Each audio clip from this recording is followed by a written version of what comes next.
नमस्कार दोस्तों, स्वागत करते हैं आपका इस YouTube चैनल में। तो आपका टाइम वेस्ट ना करते हुए वीडियो को आगे शुरू करते हैं। तो आज की इस वीडियो में हम आपके लिए क्वेश्चन पेपर लेके आए हैं आपकी +2 क्लास का सोशियोलॉजी का। तो चलिए वीडियो को आगे शुरू करते हैं। तो सबसे पहले आपको क्वेश्चन पेपर जो आएगा उसमें एक गाइडलाइन दी गई होगी, जो कि क्या है, सभी प्रश्न करने क्या है आपके लिए अनिवार्य है। सेकंड है कि परीक्षार्थी यथासंभव अपने शब्दों में ही उत्तर दें। और तीसरा है कि प्रत्येक प्रश्न के अंक उसके सामने दिए गए हैं और 2 अंक वाले प्रश्नों के उत्तर में आपने 25 से 30 शब्दों में दीजिए और 3 अंक वाले प्रश्नों के उत्तर 50 से 70 शब्दों में दीजिए।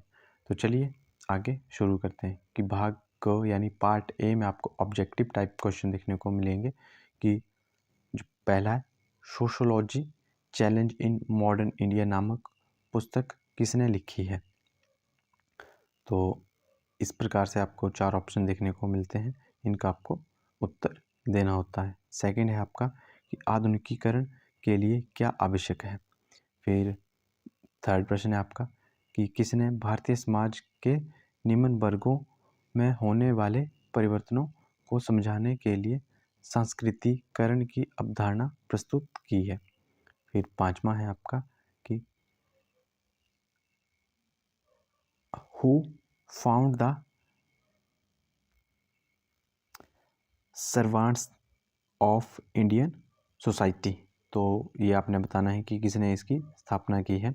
और आपका पांचवा प्रश्न है कि ग्रामीण क्षेत्रों के नगरीय क्षेत्रों में रूपांतरित होने की प्रक्रिया को निम्नलिखित में से क्या कहते हैं। फिर आपका 6 प्रश्न है, वर्तमान समय में भारत के सभी नागरिकों को कितने मौलिक अधिकार प्राप्त हैं। इसमें है A 5, B 7 और C 6 और D 4। तो आपको क्या करना है, किसी एक आंसर पर टिक करना है।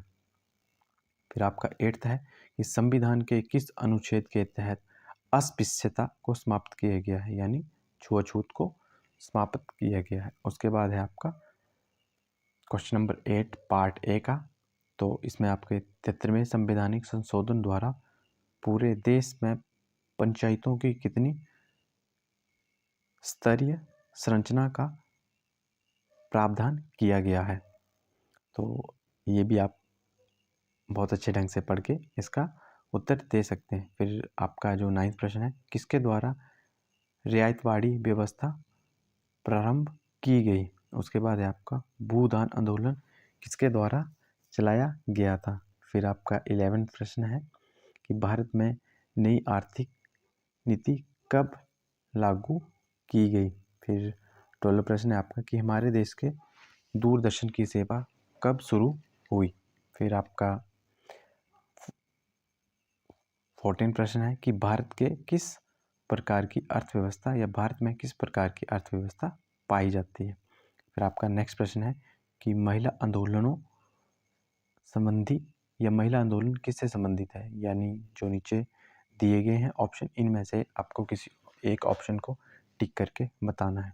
उसके बाद आपका जो 15वां प्रश्न है वो है निम्न में से कौन पर्यावरण संरक्षण से संबंधित है। आपने बताना है कि कौन पर्यावरण संरक्षण से संबंधित है। जैसे इन्होंने ऑप्शन दिया है राजा राम मोहन राय, या बी है दयानंद सरस्वती, या सी है सुंदरलाल बहुगुणा, और इनमें से कोई नहीं। तो आपको उत्तर देना है। और ये जो क्वेश्चन नंबर 1 था, इसके जो आपके 15 पार्ट थे, ये जो 15 नंबर के थे। फिर आपका क्वेश्चन नंबर 2 आपको देखने को मिलता है। इसमें आपको भारतीय गद्यांश के रूप में एक पैराग्राफ देखने को मिलेगा, उसको आपने पढ़ के सॉल्व करना है। और क्वेश्चन नंबर 1, 2, 3, 4, 5 क्या करना है, आपने इनके बारे में लिखना है। इसके आपको 5 अंक देखने को मिलते हैं। इसके बाद है आपका भाग ख। भाग ख में आपको क्वेश्चन नंबर 3, 4 और 5 देखने को मिलता है। क्वेश्चन नंबर 3 में आपको धर्मनिरपेक्षकरण का क्या अर्थ है, ये आपको 2 अंक का है। और क्वेश्चन नंबर 4 है आधुनिकीकरण का, या आधुनिकीकरण किसे कहते हैं, आधुनिकीकरण क्या है, व्हाट इट इज मॉडर्नाइजेशन। तो आपका 5वां प्रश्न है कि दबाव समूह से आप का क्या अभिप्राय है। और 6 आपका प्रश्न है कि ग्राम सभा और ग्राम पंचायत में भेद कीजिए। फिर है आपका 7 है चेक या बंदी पर नोट लिखिए, जो भी आपके चेक होते हैं। और 8 है आपका कि हरित क्रांति के भारतीय समाज पर पड़ने वाले किन्हीं 2 प्रभावों का वर्णन कीजिए, ये भी आपका 2 नंबर का है। फिर 9 प्रश्न है